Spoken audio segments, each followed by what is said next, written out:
Hello guys, நான் வந்துட்டு இன்றைக்கி என்னென்னா ஒரு சின்ன விஷயந்தான். அது நான் வந்து இப்போ ஒரு ஒர்க்குக்காக வேண்டி நான் ஆர்பிசி பேங்க்குக்காக போயிருந்தேன். என்னுடைய அக்கௌண்ட் அங்கே இருக்குது அப்படிங்கிறதுனால. ஆர்பிசிங்கிறது ராயல் பேங்க் ஆஃப் கேனடா. நாங்கள் உள்ளே போயிருந்தப்போ ஒரு ஒயிட் பீப்புள் அவர் வந்துட்டு நமக்கு ஆப்போசிட்டில் உட்காந்துருந்தார். அப்போது அவர்கிட்ட நம்ம அவர் வந்து சும்மா நார்மலாக ஸ்மைல் பண்ணார்.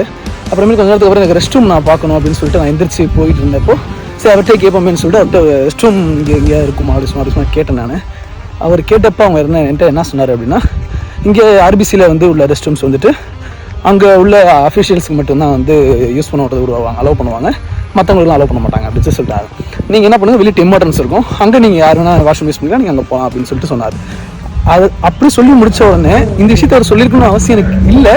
இருந்தாலும் அவர் சொன்னது என்னென்னா, to you know one thing அப்படின்னு சொல்லிட்டு, ஒரு ஏரியா மக்களுடைய மனநிலையை வந்துட்டு நம்ம தெரிஞ்சுக்கணும் அப்படின்னா, அந்த ஏரியாவுடைய மக்களுடைய மைண்ட் செட் எப்படி இருக்குன்னு தெரிஞ்சுக்கணும் அப்படின்னா, அந்த ஏரியாவுடைய பப்ளிக் வாஷ்ரூம்ஸ் டாய்லெட்ஸை வந்து அவங்க எவ்வளோ சுத்தமாக வச்சுருக்காங்க, எப்படி யூஸ் பண்ணியிருக்காங்க அப்படிங்கிறத வச்சு நம்ம தெரிஞ்சுக்கலாம். அது உங்களுக்கு தெரியுமா அப்படின்னு சொல்லிட்டு என்கிட்ட சொன்னார்.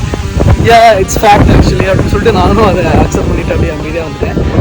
அது ஆக்சுவலாக ஒரு சிந்திக்கத்தக்க ஒரு விஷயமா இருந்துச்சு அந்த நேரத்தில் எனக்கு.